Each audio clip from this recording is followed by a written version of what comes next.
మీరు సమస్యలతో బాధపడుతున్నారా?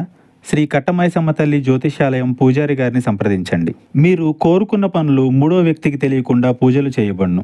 నమ్మిన స్త్రీ లేదా అబ్బాయి రావడానికి పరిహారం చేయబడును. కుటుంబ సమస్యలు, భార్యాభర్తల సమస్యలు, ప్రేమ సమస్యలు, డబ్బు, వ్యాపార సమస్యలు, ఇంకా ఎటువంటి సమస్యలు ఉన్నా దూరంలో ఉన్న వారికి ఫోన్ ద్వారా జ్యోతిష్యం చెప్పబడును. ఎటువంటి పర్సనల్ సమస్యలు ఉన్నా మూడో వ్యక్తికి తెలియకుండా జ్యోతిష్యం చెప్పబడును, పరిహారం చేయబడును. Phone number 9515466718. అందరికీ నమస్కారం అండి. ఛానల్లోకి తిరిగి స్వాగతము. కన్యా రాశి వారి జాతకులు మోసం మోసం మోసం. ఈ రోజు జరిగేదంతా మోసం. ఎవరు ఏది చెప్పినా చెప్పేదంతా మోసం. జాగ్రత్త వహించండి. ఎవరి మాయ మాటల్లో పడిపోయినా మభ్యపెట్టే వారి పట్ల మీరు శ్రద్ధ వహించిన ఈ రోజు జరిగేది మోసం. నమ్మక ద్రోహం కావచ్చు, లేదా ధన నష్టం కావచ్చు, మిమ్మల్ని అప్పుల ఊబిలోకి నెట్టేయచ్చు. ఇలా ఏ విధమైనటువంటి మోసమైన మీ జీవితంలో జరగచ్చు. అది కూడా కేవలం ఒకరి వల్లే ఇదంతా జరుగుతుంది అంటే అతిశయోక్తి కాదు. కన్యా రాశి జాతకులు ఏం జరగబోతుంది అసలు ఈ రోజున? ఎందుకు ఇంతటి విపత్కర పరిస్థితులు వచ్చాయి అంటే ఇది మీ గ్రహస్థితి. ఈ రోజున గ్రహస్థితి నీచంగా ఉందండి. ప్రతి ఒక్కరికి రోజు రోజుకి గ్రహస్థితి పెరగడం, తగ్గడం, నీచంగా మారడం ఇలాంటివి జరుగుతూ ఉంటాయి. ఇది సర్వసాధారణం. ఇది మన కర్మ ఫలితము. అయితే ఈ రోజున మాత్రం ఈ రాశి జాతకులు ఈ మోసం జరగక మానదు. ఎందుకు అంటే గనక తెలుసో తెలియకో చేసిన తప్పిదం కావచ్చు, శత్రువులు మీ మీద పన్నిన పన్నాగము కావచ్చు. తప్పించుకునే ప్రయత్నం చేయాలన్నా, ఈ యొక్క ఇబ్బంది నుంచి బయట పడిపోవాలన్నా మీరు చేయాల్సిన దేవతా ఆరాధన, పాటించాల్సిన పరిహారాలు కూడా ఈ విషయంలో క్షుణ్ణంగా చెబుతాము. ఒకసారి శ్రద్ధగా వీడియోని పూర్తిగా చూడండి. అప్పుడే మేము ఏం చెప్పబోతున్నామో మీకు అర్థమవుతుంది.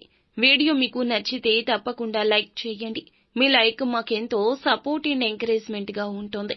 ఇక ఆలస్యం చేయకుండా వీడియోలోకి వచ్చేద్దాము. మీ వివాహ బంధంలో ఉంటే గనక వివాహితులు మూడవ వ్యక్తి ప్రమేయాన్ని మీ బంధంలోకి చొరబాటు కానివ్వద్దు. ధనపరమైన నిర్ణయాలు తీసుకునేటప్పుడు బయట వ్యక్తులతో ఈ రోజు సంప్రదించకూడదు. అలాగే వృత్తి, ఉద్యోగ, వ్యాపారాల్లో ఎవరైనా మీకు మేలు చేస్తామంటూ మీ దగ్గరకు వచ్చినా, ధనపరమైన అవకాశాలు ఇస్తామంటూ మీ వద్దకు వచ్చినా ఆ అవకాశాల మీద సరైన దృష్టి సారించండి. ఏకపక్ష నిర్ణయాలు ఈ రోజు మీకు తగవు. మీ యొక్క కుటుంబ సభ్యుల యొక్క మాటను మాత్రం తప్పక పరిగణలోకి తీసుకోవాల్సిందే. భార్యాభర్తలు తగిన సమయాన్ని కేటాయించుకోండి. సమయాన్ని కేటాయించి ఏదో ఒక పని అంటే వారు ఇంప్రెస్ అయ్యేలాగా పనులు చేయండి. అప్పుడు మీకు రోజులు మంచిగా మారతాయి. మీ యొక్క సమస్యలు తీరిపోయి కొత్త సమస్యలు తలెత్తకుండా ఉంటాయి. ఒకవేళ వివాహ సంబంధ సమస్యలు ఎక్కువగా అనిపించినా, లేదా కొత్త సమస్యలు కాదండి, మాకు పాత సమస్యలే ఉన్నాయి, మా భాగస్వామికి మాకు మధ్యన ఎందుకు ఇలా జరుగుతుందో అర్థం కావడం లేదు అని ఆలోచిస్తున్నారా? ఇంకొక రకంగా ఆలోచించండి. సమస్యను ఎప్పుడూ కూడా ఒక కోణం నుంచే కాదు, చీకటి కోణం నుంచి కూడా చూడాలి.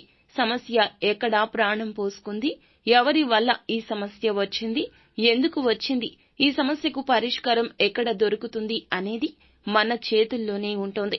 ఈ విషయం గమనించుకోలేకే వారి మీద వీరి మీద ఆధారపడుతున్నారు. ఎప్పుడూ కూడా ప్రేమకు మధ్యవర్తిత్వం ఉండకూడదు. పెద్దల మధ్య పెట్టడము, ఈ యొక్క సమస్యను మనం పరిష్కరించుకుందాం అనుకోవడం, ఇది మీ యొక్క అశ్రద్ధ అవుతుంది. కాబట్టి నేరుగా వారి వద్దకు వెళ్ళండి. సమస్యకు ఎక్కడైతే ప్రాణం పోసుకుందో ఆ సమస్యను పరిష్కరించుకునే ప్రయత్నం మీకు మీరుగా చేయండి.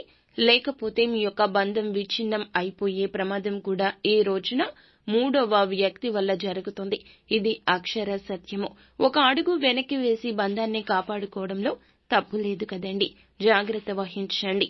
ఈ రోజు మిమ్మల్ని కొన్ని విషయాలు బాధిస్తాయి. అది వృత్తిపరంగా కావచ్చు, వ్యాపార పరంగా కావచ్చు, మీరు చేసిన పనికి గుర్తింపు ఇంకొకరికి రావడం కావచ్చు, లేదా ఉద్యోగ పరంగా మిమ్మల్ని నెగటివ్ చేసేందుకు ఒక వ్యక్తి ప్రయత్నిస్తూ ఉండొచ్చు.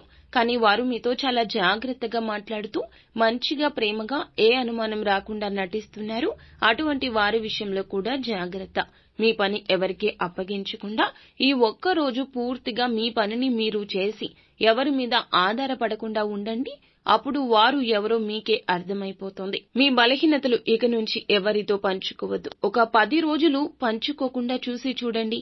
అప్పుడు శత్రువులు ఎవరు వారికి మీరు అవకాశం ఇవ్వకుండా ఉన్నట్లయితే గనక ఇలా పంచుకోకుండా వారికి అర్థమవుతుంది వారు ఎవరో మీకు అర్థమైపోయిందని. అప్పుడు మీకు అర్థమవుతుంది వారు ఎవరో. కాబట్టి అందరితో మన బలహీనత పంచుకోకూడదు, మన సుఖాన్ని పంచుకోకూడదు, మన కష్టాన్ని పంచుకోకూడదు. మనకంటూ కొంతమంది ఉంటారు, జీవిత భాగస్వామి, కుటుంబ సభ్యుల రూపంలో. వారు మన మంచి కోరుకుంటారు. కాబట్టి మీ కష్ట సుఖాలు వారితో మాత్రమే చెప్పుకోవాలి.